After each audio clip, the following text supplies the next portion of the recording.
$3.5 million there so they can stop, hopefully, trucking water to Mount Morgan very soon. $2 million for our friends at Banana Shy for their industrial hub. $500,000 for Gracemere's emergency and telecommunications upgrades. We know how important they are with, as I was talking about bushfires before. The bushfires at Gracemere at the same time, though, you had fireys not being able to communicate with other fireys, and that'll certainly go towards supporting those communities there. $750,000 for Black Spots, southwest of Emerald. And then some other projects, obviously $600 million $600 million, yes, that's right, it is. $600 million for the Paradise Dam, big project. So that's in partnership with the Queensland Government as well. $200 million for the Bruce Highway between Gladstone and Rocky. That includes Gavey or Graceby Road. So these are some projects that are pretty important to our local communities, and $600,000 for the Billawheeler Sports Precinct. And hopefully there's $100 million allocated for a battery manufacturing facility in Queensland, and we all know we want that to go. We have the fantastic state development area right here in Gladstone, and it makes absolute sense, Prime Minister, if you're watching, that it should be here in our local community, and we'll make sure when I'm talking to him again next that that's where that project will be located. But it's not just all been about elections. Over the last few months, we've had a lot of activity in our local community. Of course, the Agnes Water 70 and 70 Festival was on election day as well. The volunteers down there do an amazing job. Shout out to them. Also welcoming back the Old Station Fly-In and Heritage Show. Well done to the local families up there. The Creeds just put on a great show, and it's great to see that event back in our local community. Leco Fest was on the weekend, this weekend, I've just gone at the Gladstone Tondoon Botanic Gardens. Thank you, Councillor Grady, I believe, was representing me at that festival as well. It's really a great festival, and as I said, CMOC was highlighted there. Coming up this weekend is Rainbow on the Reef's Pride Festival, the 10th to the 12th of June. They aim to raise awareness and inclusion of the LGBTIQA plus community. Thank you. Please, phones off, councillors. The festival launches on Friday night on the 10th, and then, of course, they have the Family Fair Day at the Gladstone Marina Parklands on Saturday, the 11th of June. Also, in the next few weeks, we'll have the Mount Larkham Show as well, so it's fantastic to see the Mount Larkham Show will be another highlight on our local calendar. But as I said, the Flourish Festival was on in Gladstone a couple of weeks ago, and this weekend it's on in Billawheeler as well. And I know Councillor Churchill will be attending that, and I think maybe even emceeing that event. It will be an amazing festival, and if you're in our local region, I always say get out and enjoy our local events. But this is one you might want to travel across the range to Billawheeler, because hopefully a family from Billawheeler will be returning home to their community this weekend, and I certainly hope to see that happen. Speaking, of course, of the Murrugappan family, who the Prime Minister has announced alongside the now Treasurer that the family will be coming home to Billawheeler, and hopefully this weekend in time for that festival, if not soon after. Councillors, that's the Mayor's statement on current issues. I'd like to move to the next item on the agenda, which is a confirmation of the minutes for the meeting in May, please, councillors. Thank you, Councillor Churchill. Mayor Matt, I'd like to move the minutes, but before I do, and before you go off the federal election, was there any commitment in relation to financial assistance grants for local government, which is probably one of our biggest issues in local government land? Just wondering if you could give us an insight or extrapolate what that outcome might be or could be. Can I thank the honourable member for his question? No, of course, I was actually represented the Labor Party at the national conference the year before, and one of the motions I put forward at that conference was to increase financial assistance grants to local government. That motion was passed at Labor Party National Conference and has now formed part of the Labor Party policy platform. So financial assistance grants will increase. We don't know by how much yet, so we need to work with the new Treasurer, who's a Queenslander, so he's a good bloke straight away. And we'll make sure that we get those fair increases that not only were committed at Labor National Conference, but were also committed during the election campaign and have been committed by the now Treasurer of Australia, Jim Chalmers. Yeah, thank you for that. Go Queenslander, but we'll look forward to that unfolding. So yeah. I'd like to move those minutes. Thanks. Thank you, Councillor Churchill. Seconded, Councillor Branthwaite. Any business arising? I put the motion. All in favour? Motion is carried. Thank you, councillors. The next item on the agenda is our officers' reports. And the first officer's report is G3.1, and it's the tender 145-22, Dawson Highway Mains relocation. And I'll hand over to the General Manager of Finance, Governance and Risk, Mark Holmes. Morning, councillors. This item is to discuss a tender with respect to some potential works associated with the Diamond Drive project and the water main relocation there. We've gone out to the market with respect to that project, particularly with respect to water mains relocation, works associated works, and we did receive one tender for that.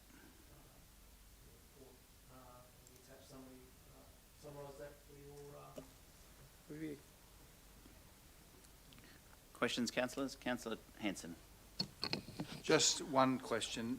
Why isn't TMR issuing this tender? Why are we do? I know it's our water mains, but the project is theirs and they're paying for it. Yeah, essentially council's doing the work on behalf of Main Road, so we're doing it as part of essentially an agreed contract with Main Road, so we're essentially doing that as contract works. So, yeah. So essentially, this will be a subcontract. Yeah, that project is right to the finish with lights and everything like that. That's part of the project, yeah. Can't happen quick enough. Here. Councillor Goodluck. Happy to move and note that it's funded from TMR within the project budget. So happy to move, Mr. Thank Mayor. you. Move Councillor Goodluck, second to Councillor Hanson. Any further questions, councillors? Put the motion. All in favour? That's carried. Next item on the agenda is G3.2, which is a preferred supplier agreement for 119-22 cleaning services. Back to you, Mark. This contract is with respect to going out for our cleaning services across all of our buildings and facilities across the region. Some 70 of those are included as part of this offering that's gone to the market. We did receive 7 responses. And again, the valuation report is attached as a confidential attachment for your review. There is a preferred supplier there in CMBM Facility Services. So I'm happy to take any questions. Yeah, I have a question. I'm just a little confused as to why it's we called tenders, but we're entering into a preferred supplier agreement. If you can answer that, thanks. Thanks for the question, Mr. Mayor. So all of our preferred supplier agreements are run as tenders, so we do call for tenders. The reason that this is a preferred supplier agreement and not a fixed contract as such is that it gives us the flexibility to increase or decrease services without having to actually vary the contract every time. So it's like a schedule of rates with a program that we can change as needed. That makes sense. Thank you. Yeah. Councillor Churchill. Yeah, thanks for that. Just probably 2 questions, twofold. One is that, and I'm just referring to the confidential document, so I'm not going to make any inference to the confidential document, but it's within the budget. This amount is within the budget, in the current budget? Or is it in the future budget coming? That'll be handed down, I think, on the 14th of June. So I'm trying to understand, is it in the current budget or is it in the forecast budget? The expenditure is forecast for next year, so yeah, these contracts expire in June, so yeah, this is for next year, so essentially be incorporated within next year's budgets. Okay, great. And I suppose the other one was just a comment more than anything, is that it just seemed to be that when you have a look at some of the I suppose the tenders that were submitted, some are 10 times, 12 times more than others. It's unbelievable, from the sublime to the ridiculous. Is that the nature of the industry out there at the moment, or is that what's your expert opinion? Cash grab? Good question. We are seeing a lot of interesting submissions for different tenders from the market at the moment. The market participants are experiencing varying levels of costs increasing with CPI, fuel prices, etc. So there is quite a range of pricing that we're seeing come through. There was a couple of odd ones within this tender. Yeah, that was the intent of my question. There was nothing miscreant in it. It was more trying to understand what the market's doing out there at the moment. But if that's the case, you're going to find more of this happening as the economy is bouncing around so much. Yeah, as people experience risk, contractors will price that into the price they offer us. All right, You know, okay, so thank you. given that level of risk, that's why you're going to see that variability. All right, no, thank you. Thank you for your due diligence too. Councillor Branthwaite. Thank you, Mr. Mayor. Mine's more just a comment on actually the size of the scope of works that's got to be done. Like, I had a look at the attachment, and it's a public document, and it's just amazing the facilities that we've got right around our whole region that this council looks after.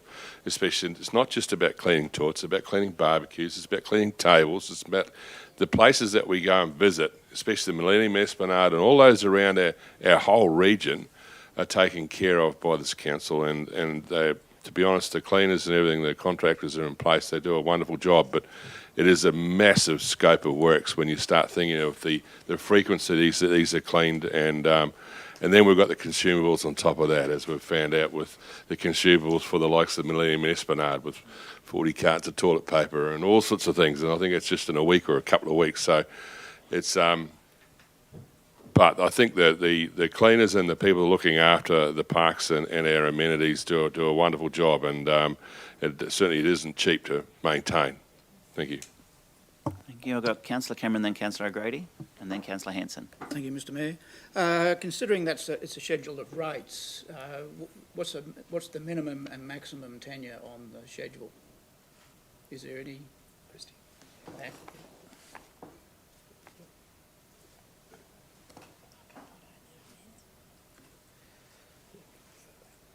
One would imagine it'd be a minimum of 12 months, would it be? Yeah, so the schedule that went into the tender was for looking at a 12-month window. So the expectation is that, I guess that's what we've accepted submissions against, what it looks like for 12 months, and then we've extrapolated that out for the 4 years, assuming same level of service. But as we know, with this contract, there's always variability. So, you know, because they're cleaning for the GECC, it depends on the occurrence of events and things like that. So, yeah, it's an average of Yeah. what we think it's going to look like over a 12-month period, pushed out for the 4 years. Understand that, and that was the basis of my question, because it is very variable. Yes. Thank you. Thank you. Councillor O'Grady. Thank you, Mr Mayor. Now, I was just concerned about whether our outer towns in our region, like, 70, Mount Larkham, out at Boyne Valley cleaning or whatever else, I was just concerned, whether there was any other little businesses out there that hadn't had the opportunity, obviously, to quote for, but obviously they can jump on and, yeah, but I was just concerned that, one person was doing all the cleaning and we weren't divvying that up against with other small businesses in the areas.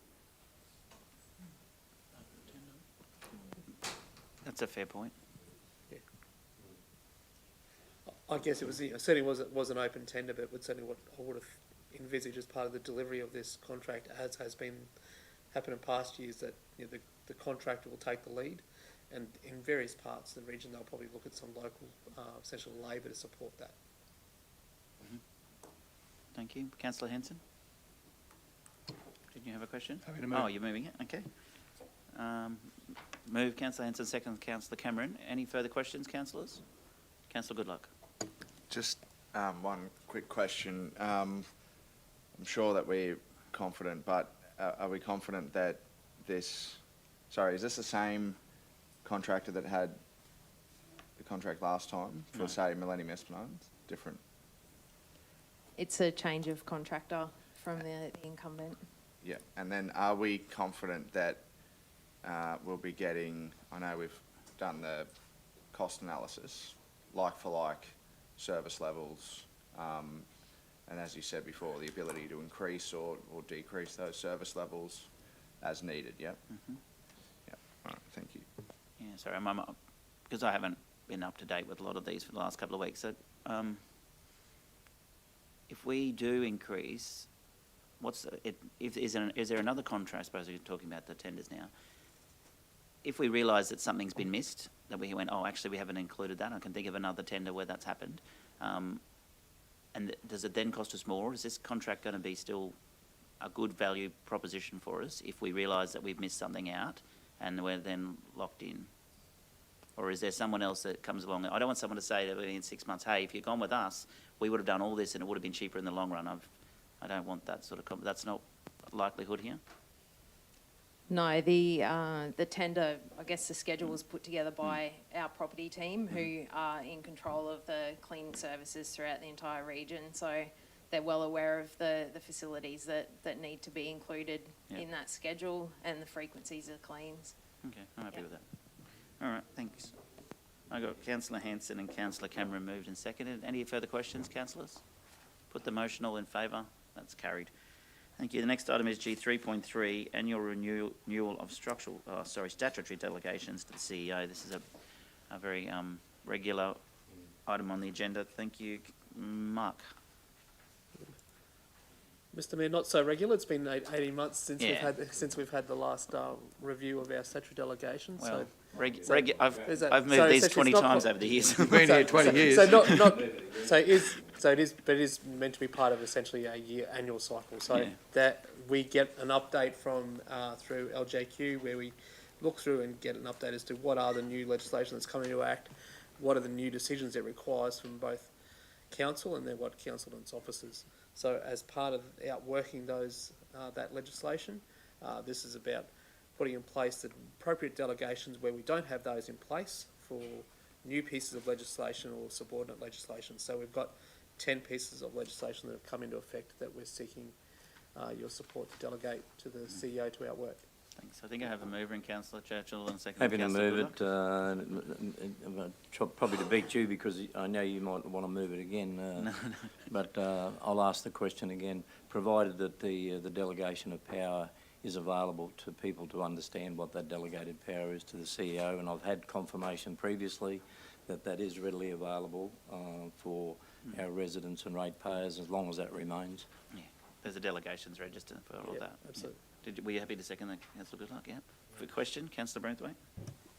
Yeah, I'm pretty new to all this, the whole thing, and I actually went through the 117 pages of it. It's basically. It's basically running a business, and even though that, I think from a business point of view, we do all sorts of decisions, delegate those out, all those decisions just put down and itemised. There's a bit in there in the building code that inserts a clause 95 or something like that. I can't remember what it was, but there's obviously some changes to the Act, is that right? Yeah, there's been big parts of changes to that building regs. So that was and we've had a big review there. So that's part of the new regulations in 21, and I think that was one of the bigger regulations that then probably was the reason for the delay in those delegations coming through from LGAQ. So Yeah, it says on page 17, it says this provision continues to enforce by virtue of section 95 of the building regulations 2021. So, and it's right across that whole, each clause in there. So it's obviously a pretty major effect. A normal, I suppose section 95 is a part of legislation of local government or a part of the building code. You're not aware of that sort I'd of? have to double check that. Yeah. Sorry, mate. Yeah. Building code. I may have to take that one on notice. Oh, no, it's just a query. It's right across to the yeah. whole thing, and it's, Yes, yeah. yeah. I'll look into it and confirm. And there's wording changes in that. So the likes of, especially with the residential tenancy of the RTA, that's been removed and there's put the authority put into place. Are we the authority, or is it the actual tenancy authority or rental? Again, it really depends on the actual interpretation of the legislation. In some pieces of legislation, council may be referred to as an authority, but in that act, generally speaking, an authority is a residential. All right, they've crossed that out, but Sorry. just put the authority. Yeah, and that's what some of these are about. They are just changes to wording that's made over time to the legislative instruments. Yeah. Okay, thanks for that.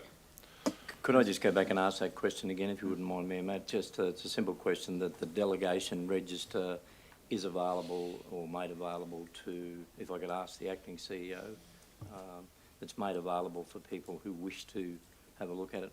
Mindful that it does say in the report that except where legislation specifically prohibits delegation and or sub-delegation. Thank you, Councillor Churchill. I can confirm it is available on Council's website, the delegations register. Lovely, thank you.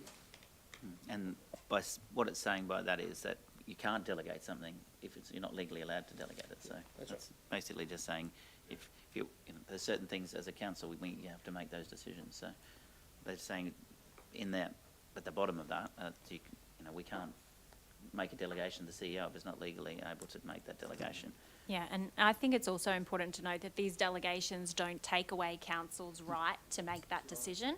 It's merely extending it to the CEO and officers to allow for prompt decisions. Yeah. And most of these are delegated further down the chain. No one online, any further questions? No? I have a mover in Councillor Churchill, second in Councillor Goodluck. All in favour? Thank you, it's carried. The next item on the agenda is G 3.4, thank you, Mark. The lease to Stepping Stones Childcare Centre, and I'll hand over to the General Manager of Strategic Asset Performance, Mark Francis. Thank you, Mark. Thank you, Mr Mayor. Good morning, councillors. This is the first of two items which ask for you to resolve that Section 236 of Local Government Regulation applies to the disposal of some freehold land by lease to community organisations. This first one is Stepping Stones Childcare Centre.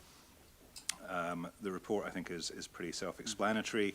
The only kink in the process really is that essentially the Stepping Stones have been occupying without a lease since the lease area was renewed. We've restarted negotiations with the group and are now in a position to ask you to make this resolution and allow us to execute a lease. Yeah.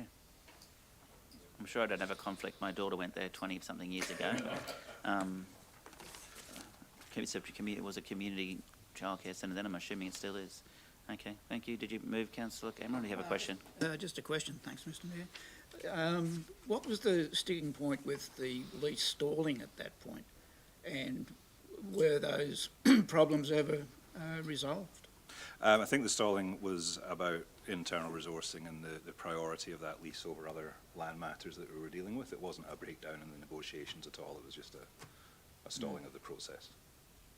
What, just a paperwork bureaucracy thing?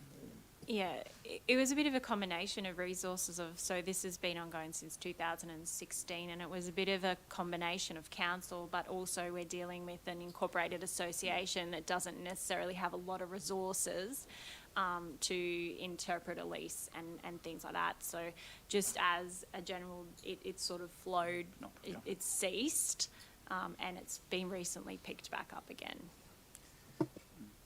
With the conditions that applied at the time, prior to the lease finishing, do they continue whilst that lease has expired? It's implied that they can continue to occupy that premises based on those conditions. Okay. Although I wasn't a part of the negotiations at that time, so I'm not aware of any specific agreements that may have been to the contrary. Okay, thank you. Councillor Muscat, then Councillor Hanson. Hi, thank you. I had two quick questions. So, because I'm not seeing the lease, obviously, I was just wanting to, what are the conditions to end the lease if either of the parties want to end the lease? The lease is for a fixed term. However, Council has always been open to community organisations that come to us and request an earlier termination of the lease. But essentially, once they reach the end of the term, they're required to reinstate the premises back to the condition that they received the property in and vacate. What if Council wants to end the lease for, a number of different possible reasons? Yeah.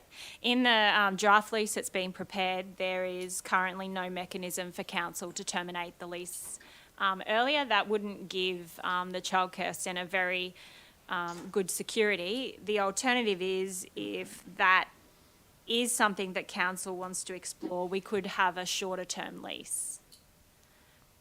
Certainly not something. Okay, I mean, this isn't because I want to, it's just in a way, obviously, where the place is, if there was an opportunity to do something or circumstances in Gladstone changed or things like that, and it was obviously agreeable by the other party. So we pretty much don't have any way of ending the lease earlier than the 10 years. We can, of course, enter into negotiations for an early surrender of the lease. So that's always an option. But as the lease stands, there's no mechanism for early termination. Okay. Is this how all leases work? Can I jump in for a sec? I'll give you a little history on this. This was originally built by council because there was no childcare centres in Gladstone. And council actually run and operated it for a period of time, as far as I remember, and then it became a community, almost what was called like a community kindy, except as a childcare centre, because we had no others. Obviously, others have happened since then. You've got Rainbow Valley, you've got ABCs. Well, ABC's changed their name over the years, but we still have a massive childcare shortage, so we can't afford to be scaring them by talking about reducing their lease. It was a purpose-built facility by the council many years ago. I understand. I'm not talking about scaring anybody. I'm just talking about how, I guess, legal situations, and if things were to change, like anyone has a lease on anything really. And I understand the history, and that's great, and it's not taken away from it. I'm just that things happen all the time, so I just wanted to know. But I'm happy to talk about it another time. And not because I want to end anybody's lease, it's just because I want to know where council stands if there was, for example, an opportunity to utilise that area for something else, and council obviously helping the business or the organisation move somewhere else, etc., etc. But my other question was in relation to the rent cost. So in here it says that the rent is proposed to be a nominal sum to cover council's administrative expenses, which is fair enough. That's great. Now, I know and note that we have a similar situation with another community lease later on, also with a not-for-profit organisation, where we have, I don't know, like $1 or something like that proposed. Do we just, where do we stand when we do these things? How do we actually put a cost on a rent on a lease like this? Is it basis So terms, or? because they're a community organisation, Councillor Muscat, we're not required to charge them a market value rent. So the differentiation between, I guess, stepping stones and then a sporting club is stepping stones have that regular income coming in through their childcare services. So the proposal is just to be able to, where we can, cover some of our administrative costs that we're putting into these leases. It's not a revenue, substantial revenue. It's just covering that cost. Whereas someone like Baffle Creek Riders Club that's coming up, they're a very new club with very little financial resources. It's something that we will bring as part of the review of the property policy, but this is just an opportunity to put something in place. I understand, and thanks for that. My question isn't with the intention of charging people more money, or the intention of my question is to have something that is kind of seen fair across the board and has some sort of explanation behind it. So why somebody that has a lease with us on one of our facilities have to pay this much and not that much? So that's where I'm coming from. Councillor, you're looking for the process. Yeah, well, Councillor. call it the process. I'm just, if I was an organisation that wants to lease one of council's buildings, well, it seems like depending on who you are, then you are charged different prices. So I want to know if there's any. I don't find that fair. I wouldn't like to think that that's the case. No. I think that we have a process in place. We just probably need some more explanation on it.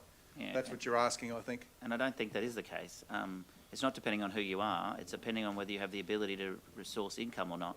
And I'd be quite happy for Stepping Stones to pay $1 like a sporting club. Yeah, well, that's exactly right. I mean, and I'm not saying it depending on who you are. That's not necessarily fair either. They do have the ability to generate an income, and a nominal fee is a fairer way for an organisation that has the ability to generate an income, unlike, you know, an active riders club. There's other organisations in our community that are paying more rent for, and it's not a nominal. Well, we don't know what the nominal sum is, and also, I guess does the nominal sum changes depending on their financial ability?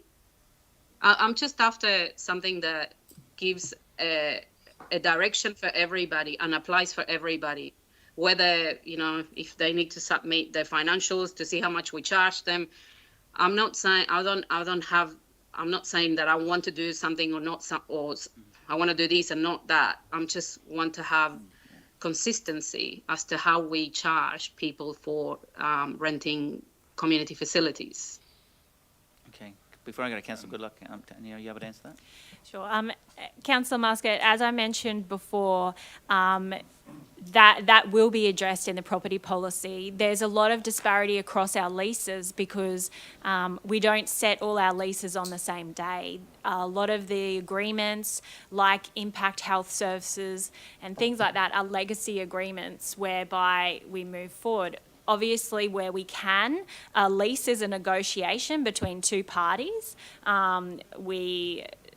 We propose a rental, and then where we land may be something different to what's proposed. But we certainly try from our community organisations to give our peppercorn leases where we can. And the property policy, when it comes back, and the leasing policy, will likely propose that there is an administrative fee, and we can look at setting that.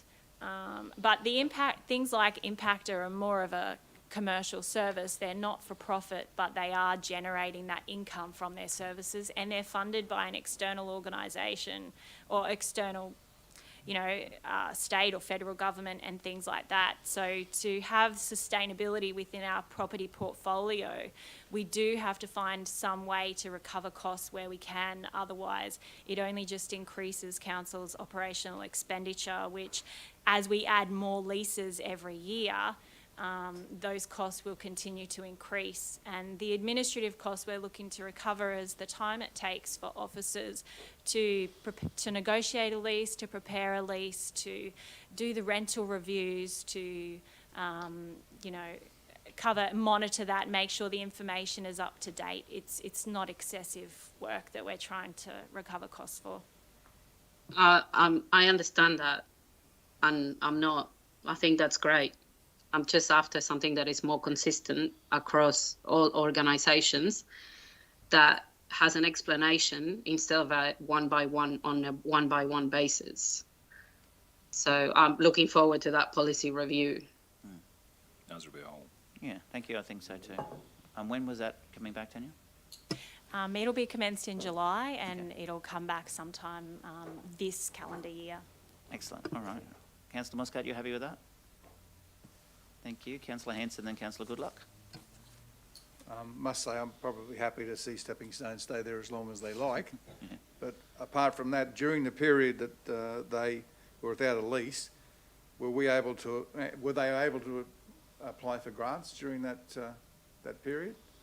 If they're ineligible, they're not for profit, they're eligible to do that. And did we offer support during that period where we had some time where things weren't working out properly? I'm not aware that we were asked to offer support, but there would be no barrier to us offering support, but that's what as there is for anybody who's holding over. What I'm trying to confirm is we do that anyway with absolutely. lease situations, yes. We offer letters of support if necessary. Yeah. Thank you. Councillor Goodluck? No? Very good. Thank you, Councillor O'Grady. Are you moving that? Move, Councillor O'Grady. Second, Councillor Cameron. Any further questions before I put this motion? Okay, all in favour? The motion is carried. Thank you, councillors. The next item, here we go, is 3.5, a lease to Baffle Creek Riders Club Incorporated. Back to you, Mark. On a similar vein, this again asks you to resolve that Section 236 applies for us to offer a lease to Baffle Creek Riders Club, which is a reconstituted club ready to move forward and deliver horse sports for the horse-minded people of Baffle Creek. We are ready to enter into lease agreement with the group. Fantastic. Again, the report is self-explanatory. Happy to take questions though. Can I have a mover, please? Thank you, It's councillor good. Goodluck. Can I just make a comment? Yes. It's good to see that this group, it was quite healthy many years ago. And it's good to see that they're getting back into it and forming that club again. It's great. Thank you, councillor Goodluck. Second, councillor Hanson. Well, you put your hand up. Oh, sorry. Any questions I should ask? Yes, you can. Councillor Brathwaite.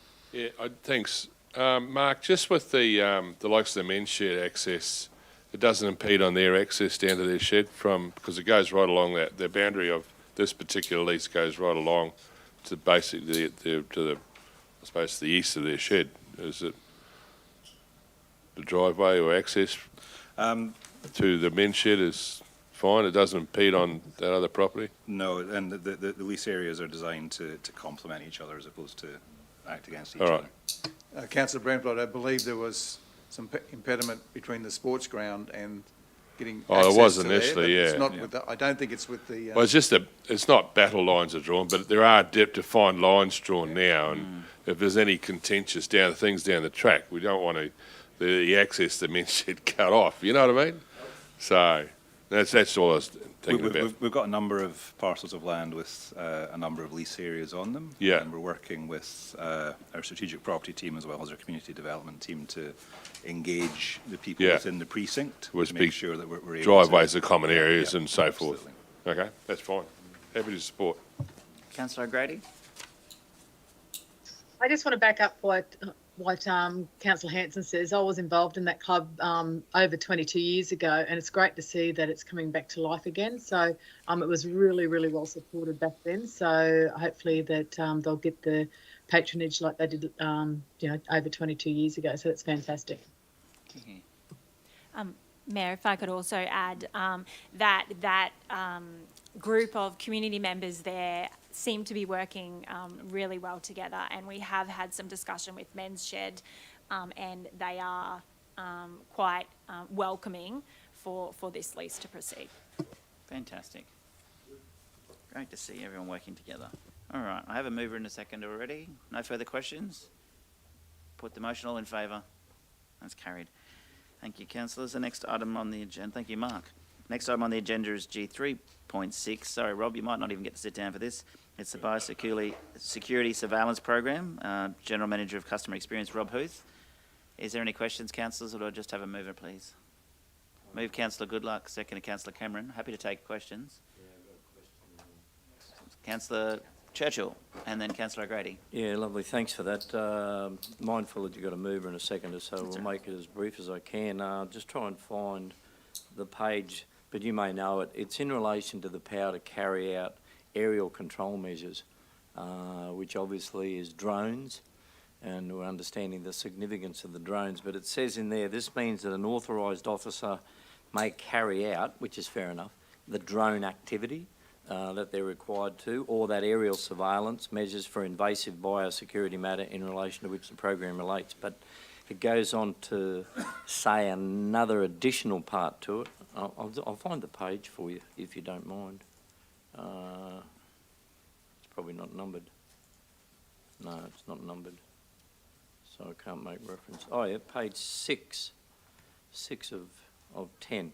But it also directs another person, and I was trying to understand from a drone perspective or an operational perspective, what does it mean by directing another person to do aerial surveillance? Is that a contractor, or is that another property owner? We would be looking at a contractor to do it, or if it's a property owner, it would be the property owner who's doing that activity on their own property. Who's licensed to do that. Okay then. There's probably some other aspects to it as well that relate to the CASA requirement. And so that would be a contractor employed by us or the department? It would be employed by us if we're looking at doing that activity. Okay then, so they would have to have all the requirements qualified, compliance, etc., etc. All the licensing, yep. All the licensing, thank you, that's what I wanted to know. The other one on page, again, it's page 8, where it relates to, and this is one that always seems to raise its ugly head, direct an occupier of the place to take reasonable steps within a reasonable time, within reasonable action to remove or eradicate the biosecurity matter to which the program relates. I'd just like to get an understanding from your perspective on the ground, what you referred to as reasonable. We'd have to take a few factors into consideration. What the risk is, what the biosecurity matter is, how high the level of risk is, and how that person is able to deal with that matter, and we try to assist where we can. So it is what's reasonable and practical, and it would be something that would be at the discretion of the officers to decide whether that's in their capability or not. Okay, so from the officer's perspective, when they made that determination, what may be reasonable, and lawyers can find different outcomes for what is called reasonable in a timeline, do we then put a timeline on it when we found out what is reasonable? I'll give you an example, is that if it's an they want to eradicate it, or it's been invading the adjoining property owner's property, to try and eradicate it, if you find that, say, reasonable, you would then put a timeline on it, 7 days, 2 months, And it a would be year? something that would be agreed to, and depending on what it was, there may need to be like a progress plan put in place to help go through that and deal with it at different stages, given that there's going to be variables with weather conditions and access to different chemicals and things like that. So, yeah, it would be something that's agreed to with All right. the landholder. No, terrific. No, I appreciate that. No, very impressed. Be nice to add that to national parks.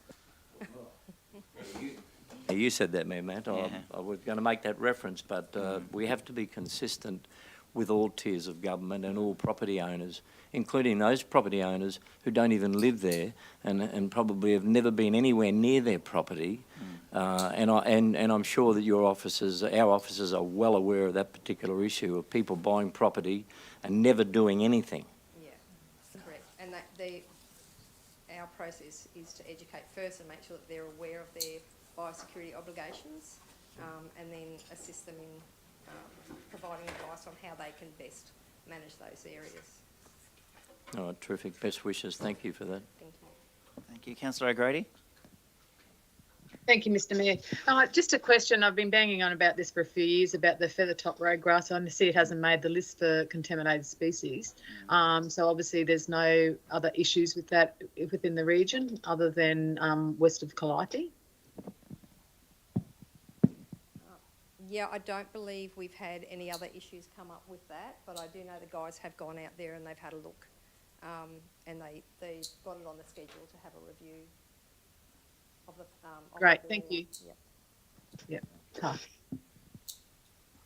Thank you. Councillors, any further questions for Mark or Lorna? No? Okay.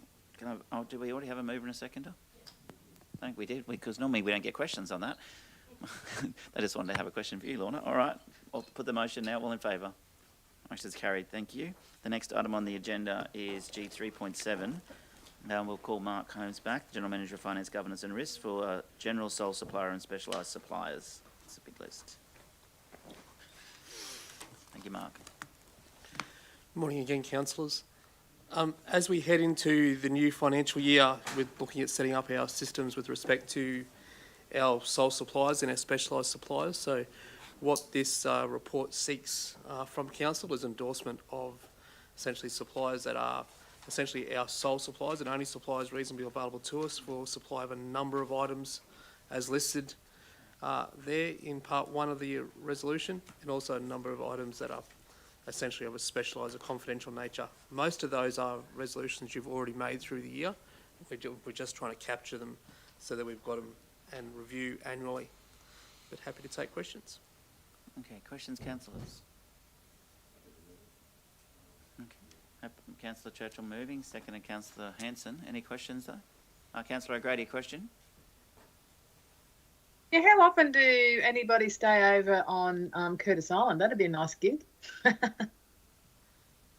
As often as possible, I'd say.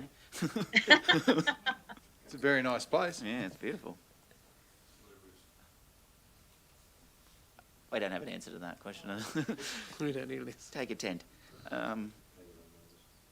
Okay, sorry. Any other questions, councillors? No. I have a mover and a seconder. I'll put the motion. All in favour? Councillor Muscat. Thank you. That's carried. Next item on the agenda is, thank you. Thank you, guys. 3.8, which is Gladstone Regional Council Trade Waste Management Plan. And I'll hand over to General Manager of Customer Experience, Rob Hoots. Thank you, Mr Mayor and good morning, councillors. The Water Supply Safety and Reliability Act of 2008 prohibits unauthorised discharge of trade waste to the sewage system. For this reason, council requires a trade waste management plan to regulate the process of management of trade waste. Generators, who discharge into council's sewage network. The table trade waste management plan addresses a number of issues and risks identified during the internal audit and sets out how council will provide a sustainable trade waste service that safeguards public health and safety and the environment. And in doing so meets obligations under the policy, legislation and relevant environmental authorities. Happy to take any questions. Questions, councillors? Just a brief one, Rob. How does this relate to other local governments in relation to trade waste management? Is there a consistency? I mean, I read through the document and speed read and trying to drill into some of it, especially in further innovative ideas and research. What's happening on how waste can be used in a better way in the recycling area. Councillor Hanson and others are probably closer to that, but I'd just like to know if there's a consistency of local government with the trade waste management.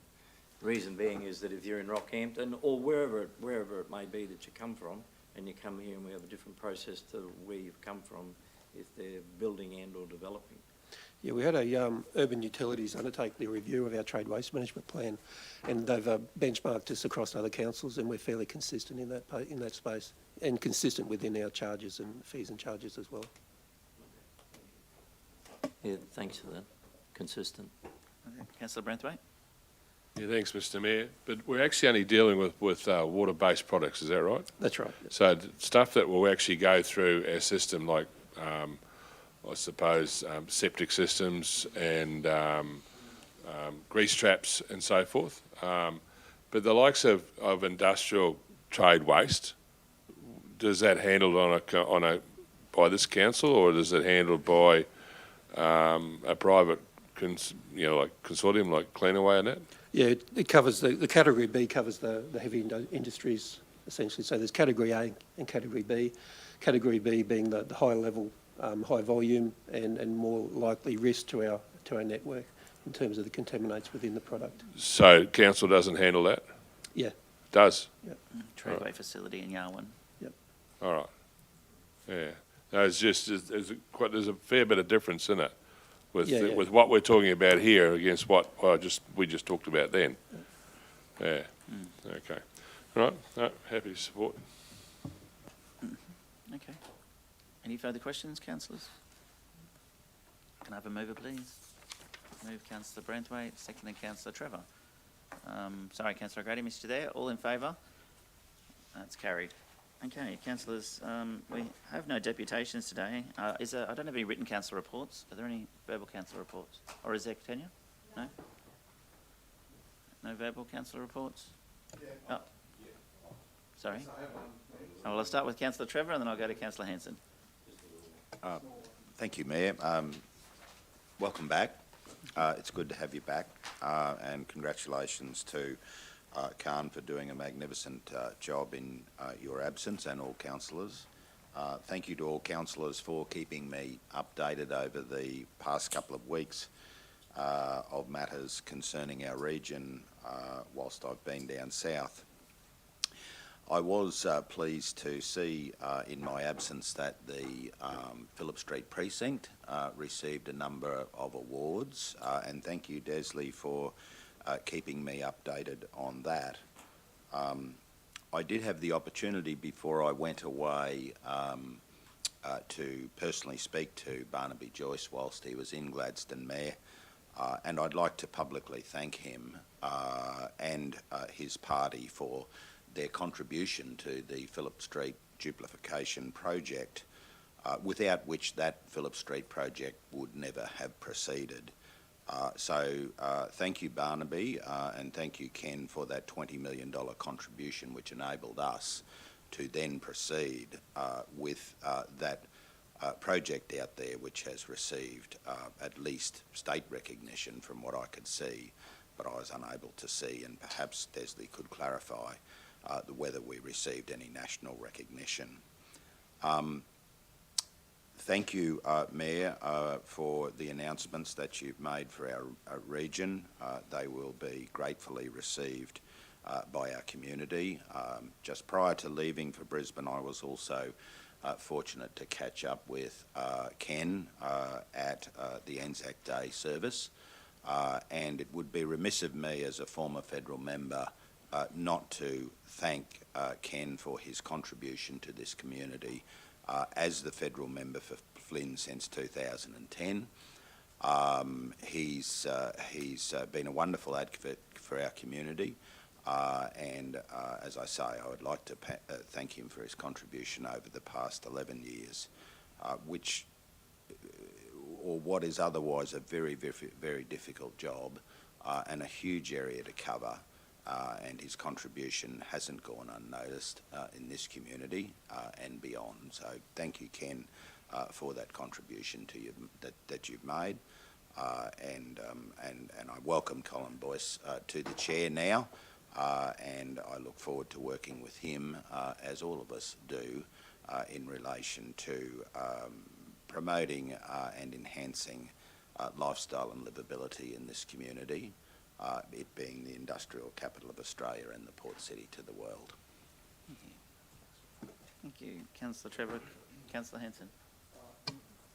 Yes, Mr Mayor. I attended the drags meet, as I do as a volunteer most times, on Saturday, and it was an absolutely massive event with four-wheel drives. They seemed to come from everywhere. But the week before that, we had the Benarabi Drags meet again, or a previous Benarabi Drags meet. We also had a drifting event at the Driver Education Centre. We also had a motorbike event. So just a huge shout out to all of the groups that are using that motorsport facility out there, because it's becoming more and more popular. So congratulations to all the groups using it out there. Fantastic. Isn't it great we zoned that as a motorsport precinct? Absolutely. Councillor O'Grady. Thank you, Mr Mayor. Councillor Trevor, the National Awards for Phillip Street will be in October in Melbourne, so I'm hoping to attend that and collect an award. That would be lovely as well. So, but I had the opportunity as well to attend the fly-in, and there was over 12,000 people that attended over the weekend, over 500 campers, and there was families camping area. So it was just an amazing event. And also EcoFest, so thank you to everybody that attended EcoFest. It was absolutely massive as well on the weekend. So there was so much to see and do, and it was great, the new format. People walking on the actual bitumen, and the bitumen's just been, reseal's just been done and nicely marked. So it was lovely to show off and showcase the garden. So it was just a lovely lovely day on Sunday. So thank you very much, and welcome back, Mr Mayor. Thank you, Councillor O'Grady. Councillor Churchill. Thanks, Mayor Matt.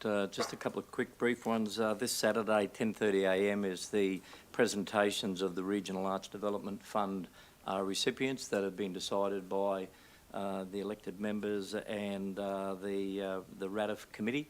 And I know that our acting CEO today, Kylie Lee, will be there attending as well. So it's an open invitation for anyone who wishes to come along to the Gladstone Region Art Gallery and Museum, 10:30 this Saturday. The other one, just to recognise, I had the opportunity, and Councillor Cameron was there with me as well, was the celebration of 50 years of musical heritage in our city and region with the Gladstone Performing Arts Company, and which was born 10 years ago, so they actually had their silver celebration. So just to recognise and acknowledge their president, Alan Black, and all of the Performing Arts Company with their 10-year celebration. And then on the weekend they had the opportunity to open their regional conference, and it was pleasing to see that the Gladstone Performing Arts Company are spreading right across the region now because they had their conference in Agnes Water 1770. So I think the important thing at this particular stage is that the Gladstone Regional Council was a major partner in their celebration and also their regional conference and supported that through grassroots funding and community celebration funding as well. Thank you. Thank you, Councillor Churchill. Councillor O'Grady, you forgot something? Yes, sorry, I forgot to mention the QCWA Port Curtis Division is actually holding a walk this weekend through country kitchens. It's about walk more and sit less. So there's been over actually 80 people that actually registered to go on this Saturday. So it's going to be a fantastic event, and that's going to be held on the Boyne-Burnett Inland Rail Trail from Barramoon down to the ones that can walk down to the 26 kilometres down to Bullion. So it's going to be a fantastic day on Saturday. So thank you to the Country Kitchens and Port Curtis Division for holding that event. That's right. Thank you, Councillor O'Grady. Councillors, any further general business? Oh, sorry, council reports? No? No further council reports. We have no urgent business, no notices of motion, no confidential items. I declare the meeting closed at 10:01 a.m. Thank you for your attendance.